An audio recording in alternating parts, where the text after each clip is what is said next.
جب ہمیں کوئی چیز آفر کرتا ہے، مثلاً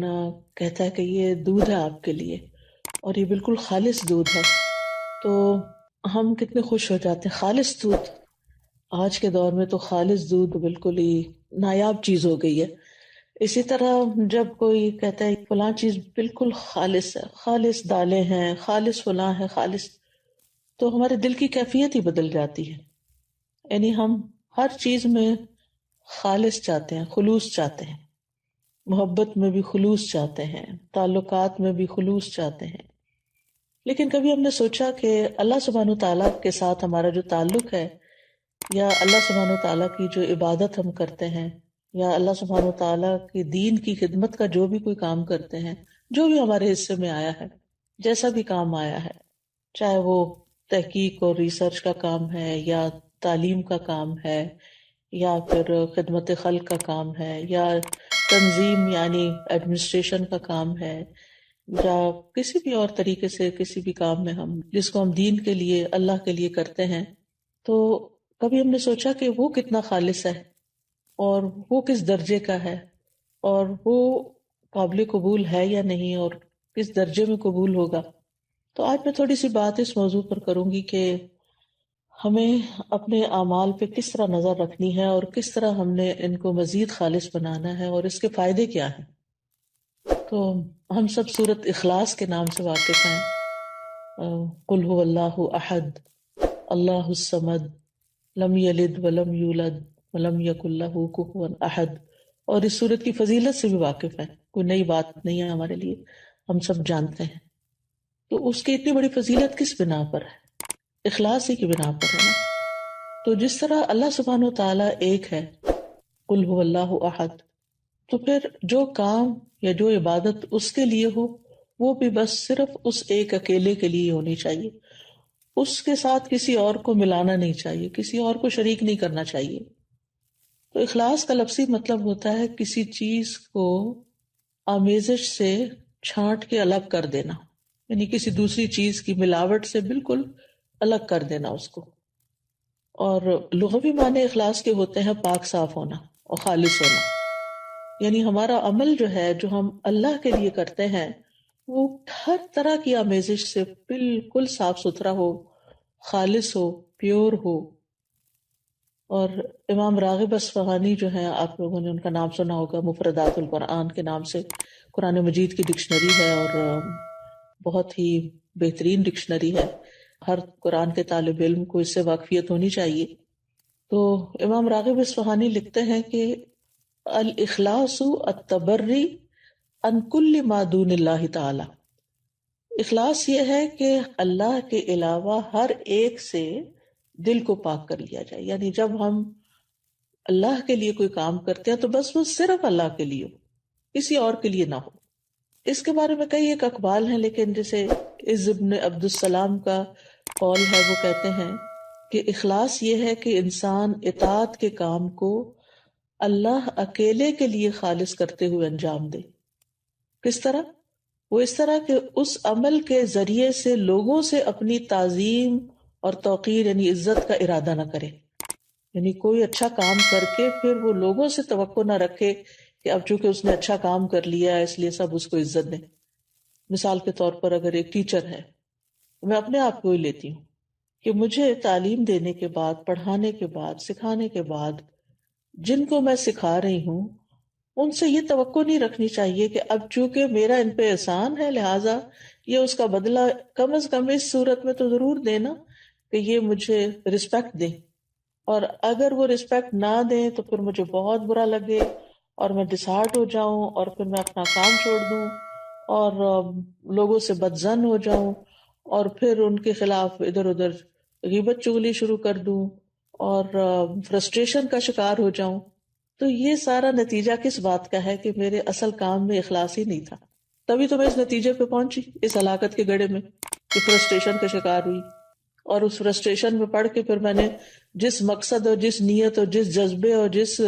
بڑے بڑے ارادے کے ساتھ میں نکلی تھی، وہ تو وہیں رہ گیا نا، وہ تو چلا گیا کہیں اور، ختم ہو گیا سب کچھ. پھر وہ کہتے ہیں کہ اور نہ کوئی دینی نفع حاصل کرنے کا مقصد ہو اور نہ کوئی دنیاوی نقصان دور کرنے کا ارادہ ہو.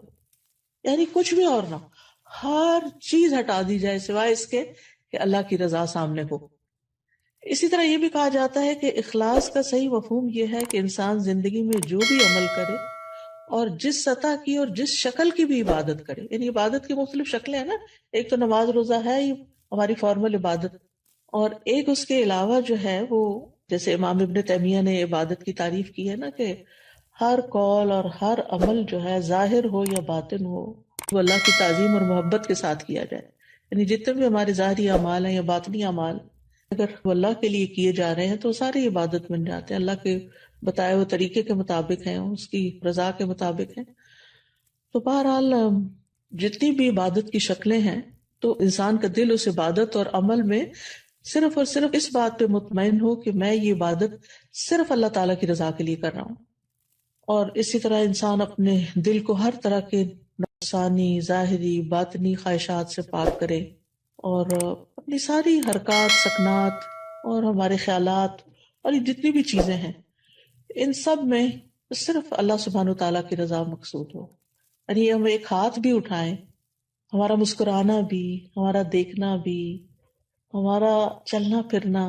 یعنی جو ہی ہمارے ذہن میں یہ خیال آئے کہ فلاں مجھے دیکھ کے کہے گا واہ کیا اسمارٹ ہے یا کتنی ایکٹیو ہے یا کتنا،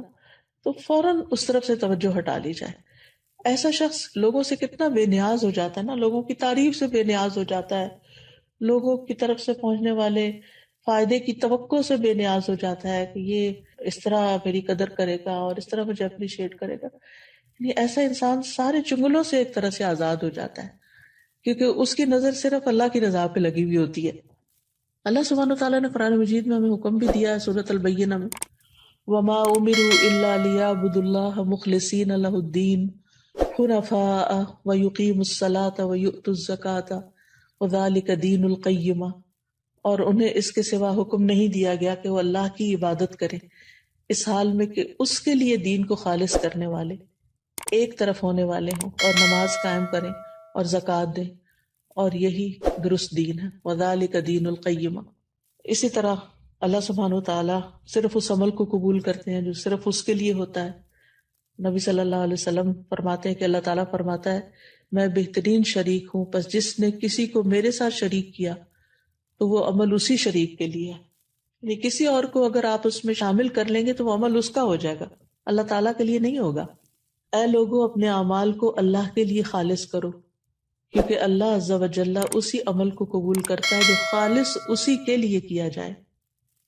اب سوال یہ پیدا ہوتا ہے کہ پھر اخلاص کے نتائج کیا ہوں گے، فوائد کیا ہوں گے، ثمرات کیا ہوں گے؟ پہلی بات تو یہ ہے کہ انسان کے اعمال قبول ہوں گے، ہم جو تھک رہے ہیں، محنت کر رہے ہیں، دن رات بھاگ دوڑ میں لگے ہوئے ہیں، ہماری زندگی کا ایک ایک لمحہ جو استعمال ہو رہا ہے یہ سارا میزان میں ہماری حسنات میں شامل ہو جائے گا، یعنی یہ سب سے بڑا فائدہ ہے، یعنی قبولیت ہو جائے گی، کیونکہ حدیث میں آتا ہے کہ اللہ تعالیٰ صرف اس عمل کو قبول فرماتا ہے جو خالص اس کے لیے کیا جائے اور صرف اس کی رضامندی مقصود ہو۔ یہ سنن النسائی کی روایت ہے ابو امامہ الباہلی رضی اللہ عنہ سے۔ دوسرا بڑا فائدہ یہ ہوتا ہے اخلاص کا کہ انسان کو اللہ تعالیٰ کی مدد حاصل ہوتی ہے، اللہ سبحانہ تعالیٰ کی مدد حاصل ہوتی ہے، اور انسان کو ایک مضبوطی حاصل ہوتی ہے، اپنے کام میں جماؤ حاصل ہوتا ہے، ثابت قدمی آتی ہے، یعنی انسان پھر اس کام کو چھوڑتا نہیں۔ جیسے شروع میں نے کہا نا کہ انسان فرسٹریشن کا شکار نہیں ہوتا کہ میرا نہیں خیال مجھے یہ کام کرنا چاہیے کیونکہ کوئی مجھے نتائج نظر نہیں آ رہے، اس کے کوئی فائدہ نظر نہیں آ رہا۔ یہ جملے کتنے عام ہیں ہمارے روزمرہ کی گفتگو میں، حتیٰ کہ لوگ یہاں تک کہہ دیتے ہیں ابھی تک میں نے اتنا قرآن پڑھا ہے، دین پڑھا ہے، میرے عمل میں کوئی تبدیلی نہیں آئی تو میرا نہیں خیال کہ مجھے یہ کنٹینیو کرنا چاہیے۔ بعض اسٹوڈنٹس کہتے ہیں ہمیں یہ کورس کنٹینیو نہیں کرنا چاہیے کیونکہ ہم کچھ زیادہ تو فائدہ حاصل نہیں کر رہے۔ بھائی ایک ایفرٹ تو لگا رہے ہیں، ایک نیک کام میں ایفرٹ لگا رہے ہیں، اس کا فائدہ آپ کو دنیا میں ہی چاہیے اور لوگوں کو دکھانے کے لیے چاہیے کہ آپ بہت اچھے ہو چکے ہیں۔ اللہ کے ہاں اگر وہ قبول ہو رہا ہے اور جمع ہو رہا ہے تو وہی سب سے بڑا فائدہ ہے کہ آپ کا وقت فضول کاموں کی بجائے ایک اچھے کام میں استعمال ہو رہا ہے۔ تو اس طرح یہ ہے کہ انسان کے اندر ایک مضبوطی آتی ہے اور وہ نیک کاموں کو چھوڑتا نہیں ہے، اور جیسے پہلے بھی بات ہوئی کہ قبولیت آتی ہے، اور اللہ سبحانہ وتعالیٰ انما یتقبل اللہ من المتقین، تو جب قبول ہوتا ہے عمل تو پھر مدد بھی آتی ہے اللہ سبحانہ تعالیٰ کی. اچھا، تیسرا فائدہ کیا ہے؟ تیسرا فائدہ یہ ہے کہ انسان کا دل جو ہوتا ہے وہ بہت سی بیماریوں سے پاک ہو جاتا ہے. دل کے امراض کا علاج ہو جاتا ہے. یہ بالکل ایسے ہی ہے نا جیسے اگر کسی میلے برتن میں آپ صاف پانی ڈالنا شروع کر دیں تو وہ ڈالتے ڈالتے جو اس کا میل کچیل ساری دھل دھلا کے بالکل صاف پانی اس میں جا کے ٹھہر جائے گا. تو اسی طرح جب ہمارے اندر اخلاص آتا ہے، بار بار ہم اللہ سبحانہ تعالیٰ کے لیے اپنی نیت کو خالص کرتے ہیں تو وہ نیک کام جاری رکھتے ہیں، اور جتنا وہ جاری ہوتا ہے تو وہ جاری پانی کی طرح ہوتا ہے جو ہمارے دل کے اندر پھر جتنی بھی میل کچیل ہے اس کو باہر نکال دیتا ہے. تو دل کی بیماریاں، سب سے بڑی بیماری تو نفاق ہی ہے، اور نفاق اپوزٹ ہے اخلاص کا. پھر اسی طرح نفاق کی جو علامتیں ہیں اور دیگر جو برائیاں ہیں جیسے حسد ہے، کینہ ہے، بغض ہے، خیانت ہے، یہ ساری چیزیں. پھر اسی طرح یہ ہے کہ حدیث میں آتا ہے 3 چیزیں ایسی ہیں جن کی وجہ سے ایک مسلمان کا دل دھوکہ نہیں کھا سکتا، یعنی حسد یا کینہ نہیں رکھتا. ایک ہے کہ اللہ کے لیے خالص عمل کرنا، دوسرا ہے مسلمانوں کے ائمہ کے ساتھ خیر خواہی کرنا، یعنی اپنے لیڈرز کے ساتھ خیر خواہی کرنا، اور تیسرا مسلمانوں کی جماعت سے جڑ کے رہنا. بے شک دعا مانگنا ان کی حفاظت کرتا ہے، یعنی مسلمانوں کی دعا جو ہوتی ہے وہ ایک دوسرے کے لیے فائدہ مند ہوتی ہے. وَلُزُومُ جَمَاعَتِهِمْ فَإِنَّ الدَّعْوَةَ تُحِيطُ مِن وَرَائِهِمْ. میں دیکھتی ہوں واٹس ایپ کے گروپ میں، جس گروپ میں ہوں، کہ کوئی ایک بیمار ہوتا ہے تو سارے کنسرنڈ ہو جاتے ہیں اور ہر ایک دعائیں کرنے لگتا ہے. اور حقیقت ہے کہ ایسے دل پکڑا جاتا ہے. جب میں واٹس ایپ کھولتی ہوں اور میں سینئر سٹاف کا جو گروپ ہے اس کا وہ نمبر دیکھتی ہوں کہ کافی میسیجز ہیں تو میں سوچتی ہوں اللہ خیر کرے. لگتا ہے یا کوئی بیمار ہے یا کوئی فوت ہو گیا ہے یا کوئی، تو یہ اسی صورت میں سب کی دعائیں ملتی ہیں نا جب جڑے ہوئے ہیں. اور اگر جڑے ہوئے ہی نہیں ہیں، آپ اکیلے ہی زندگی بسر کر رہے ہیں تو بس پھر اکیلے ہی ہیں بہرحال. پھر اسی طرح اخلاص کا چوتھا فائدہ یہ ہے کہ جو دنیاوی عمل بھی جو ہوتے ہیں نا، دنیاوی کام جیسے کھانا پینا ہے، بچے پیدا کرنا ہے، شوہر بیوی کا تعلق ہے، خرید و فروخت ہے، یہ سارے کام بھی اخلاص کی وجہ سے نیک اعمال میں شامل ہو جاتے ہیں. جیسے صحابہ نے نبی صلی اللہ علیہ وسلم سے پوچھا تھا کہ اللہ کے رسول، ہم میں سے اگر کوئی اپنی خواہش پوری کرتا ہے تو کیا اسے اس میں بھی اجر ملتا ہے؟ تو آپ نے فرمایا بتاؤ، اگر وہ خواہش حرام جگہ پوری کرتا ہے تو کیا اس پر گناہ ہوتا؟ تو اسی طرح جب وہ اسے حلال جگہ پوری کرتا ہے تو اس کے لیے اجر ہی اجر ہے. تو اس میں آپ دیکھیں کہ مثلاً آپ والدین کی خدمت کر رہے ہیں، اپنے روزمرہ کے کاموں میں آپ دیکھیں کہ کچھ کام تو آپ خالص دینی کام کر رہے ہوتے ہیں، لیکن بہت سے کام دن بھر میں دنیاوی کام بھی ہمارے روٹین میں شامل ہو جاتے ہیں. مثلا کھانا پکانا ہے، کھانا سرو کرنا ہے، برتن سمیٹنا ہے، بچوں کے پیچھے پڑ کے ان کو کھلانا ہے. بزرگ ہیں تو ان کے چڑچڑے پن کے باوجود ان کے ساتھ خیر خائی کا معاملہ کرتے ہوئے ان کی ضروریات کا خیال رکھنا ہے. یہ سارے کام بندے کو تھکا دینے والے ہوتے ہیں، اور اینڈ آف دا ڈے پھر یا آوازیں بلند ہونے لگتی ہیں انسان کی، یا پھر احسان جتا بیٹھتا ہے یا کوئی اور. لیکن ان کاموں کو کرتے ہوئے بھی اگر انسان یہ سوچے نا کہ میں اللہ کی رضا کے لیے کر رہا ہوں، اس کا اجر میں اللہ سے چاہتا ہوں، اس کا اجر میں اللہ سے چاہتا ہوں، ہر موقع پر یہی بات اگر آپ انسان اپنے آپ کو یاد دہانی کرا دے تو آپ دیکھیں گے کہ دن کے آخر میں بھی آپ اللہ سے باتیں کر رہے ہوں گے اور دعائیں اپنے لیے کر رہے ہوں گے، یا اللہ تو میری کوششوں کو قبول کر لے اور تو مجھ سے راضی ہو جا. اور نہ آپ اپنے بچوں پہ چیخے چلائیں گے، نہ آپ اپنے شوہر پہ احسان جتائیں گے، نہ آپ اپنے نوکروں کے اوپر کوئی غصہ کریں گے، کیونکہ ساری چیزیں اللہ ہی کے لیے کر رہے ہیں نا، اللہ ہی کے حکم کے مطابق اللہ ہی کے لیے کر رہے ہیں. اب کھانا کھلانا کتنا نیکی کا کام ہے، گھر کی صفائی کرنا، طہارت اور نظافت اللہ تعالیٰ کو کتنی پسند ہے. ان اللہ یحب التوابین ویحب المتطہرین. اگر اس جذبے کے ساتھ آپ صفائی کرتے ہیں، آپ نہانے میں بعض اوقات یہ ہوتا ہے کہ جیسے میرے جیسے مصروف لوگوں کا یہ ہوتا ہے کہ اچھا اب اس میں وقت لگ جائے گا میرا، جب میں نہانے جاتی ہوں تو میں کہتی ہوں اوہ 10-15 منٹ تو لگ ہی جائیں گے، یہ کیا وقت میرا ضائع ہو جائے گا، اس سے بہتر تھا میں کچھ کر لیتی. تو میں فوراً اپنے آپ کو ایسے موقع پہ یاد دلاتی ہوں کہ ان اللہ یحب التوابین ویحب المتطہرین. تو یعنی اگر نیت یہ ہے میری کہ اس پاکیزگی اور صفائی سے میرا رب مجھ سے محبت کرے تو پھر اس سے اچھا کیا کام ہو سکتا ہے. تو دل کے اندر سے نا وہ جو ایک انگزائٹی اور ایک پریشانی اور ایک تکلیف، وہ کیفیت ختم ہو جاتی ہے انسان کی. وضو کرنے جاتے ہیں یا ناخن کاٹ رہے ہیں اپنے یا اور صفائی کر رہے ہیں اپنی، تو ان سب چیزوں کو بھی آپ سنت سمجھ کر اور دین کا حصہ سمجھ کر اور اللہ کی رضا کے لیے کرتے ہیں، تو چاہے اس پر وقت لگ جائے تو پھر آپ کو یہ پشیمانی نہیں ہوتی کہ میرا وقت ضائع ہو گیا۔ یہ جو ہم سب کو زندگی میں تھوڑا اللہ کے فضل سے اللہ کے دین کا کام کرنے کا موقع ملا ہے، تو obviously وقت اس کے لیے چاہیے ہوتا ہے نا، تو پھر ہم حریص ہوتے ہیں کہ ہمارا وقت صحیح استعمال ہو، اچھے کاموں میں ہو۔ اور ہم کچھ کاموں کو تو اچھے کام کا نام دے دیتے ہیں، اور کچھ کاموں کو، سمیت میرے کچھ کاموں کو ہم سمجھتے ہیں کہ یہ تو سیکنڈری قسم کے کام ہے، اور یہ تو ہمارے کام ہی نہیں ہے، یہ تو فضول کام ہے۔ حالانکہ دنیاوی کام بھی جو ہماری ضروریات پوری کرتے ہیں یا ہم دوسروں کی ضروریات پوری کر رہے ہوتے ہیں، تو ان کاموں کو بھی جب انسان اللہ کے لیے کرتا ہے تو خوشی خوشی کرتا ہے، اطمینان حاصل کرتا ہے، اور پھر اللہ کے لیے کر کے تو جو رضیت باللہ ربا وبالاسلام دینا کی کیفیت انسان کے اندر پیدا ہوتی ہے کہ اللہ میں راضی، تو نے مجھے اس کام کے لیے چلا، تو نے مجھے یہ کام دیا۔ پچھلے دنوں ایک دو ساتھیوں کے پیرنٹس بیمار تھے، تو ان میں سے ایک نے مجھے میسج کیا کہ میرے والد پچھلے 2-3 مہینے سے بیمار تھے، تو میں کوئی کورس نہیں پڑھا سکی، کچھ زیادہ کام نہیں کر سکی، لیکن میں دن کا ایک بڑا وقت ان کے ساتھ گزارتی رہی۔ ہم آپ خود سوچیں کہ اب ایک صورتحال یہ کہ انسان فرسٹریشن کا شکار ہو، یہ کیا مصیبت پڑ گئی مجھ پہ، میرا تو دین کا کام چھٹ گیا، اور میں تو اتنے نیک کام کر رہی تھی اور اتنا صدقہ جاریہ کما رہی تھی اور بڑے بڑے کام کر رہی تھی، اور اب اس مصیبت میں پھنس گئی ہوں، پتہ نہیں کون سے گناہ کی شامت ہے۔ ایک تو شیطان اس طرح کی باتیں سجواتا ہے، اور اتنی بڑی نیکی اور اتنی بڑی خیر کے کام کو جو اللہ ہی کی طرف سے زندگی میں آ گیا، انسان اس کو بھلا دیتا ہے، اس میں نیت بھی خراب کرا دیتا ہے، اس میں فرسٹریشن ڈال کے تکلیف میں مبتلا کر دیتا ہے۔ وہ جیسے حضرت ایوب علیہ السلام نے کہا تھا نا، انی مسنی الشیطان بنصب وعذاب، یعنی شیطان نے مجھے عذاب میں مبتلا کر دیا۔ ہوتا یہ ہے کہ ایک تو انسان کو مرضی کے خلاف کوئی کام کرنا پڑ جائے تو اس میں انسان کو تکلیف ہوتی ہے، پلس یہ کہ پھر اس کے اوپر شیطانی وسوسے اور جلن اور کڑھن، یہ عذاب سے کم نہیں ہوتا۔ یہ جو دل کی بے چینی اور پریشانی ہے، یہ ایک عذاب ہے، اور یہ اخلاص سے ہی دور ہوتا ہے کہ جب انسان جو بھی کوئی کام کرے اللہ کی رضا کے لیے کرے، چاہے دین کا ہو یا دنیا کا۔ ہاں یہ ہے کہ انسان زندگی میں اعتدال رکھے، کچھ وقت اپنے لیے، کچھ اولاد کے لیے، کچھ دوستوں اور رشتہ داروں کے لیے، کچھ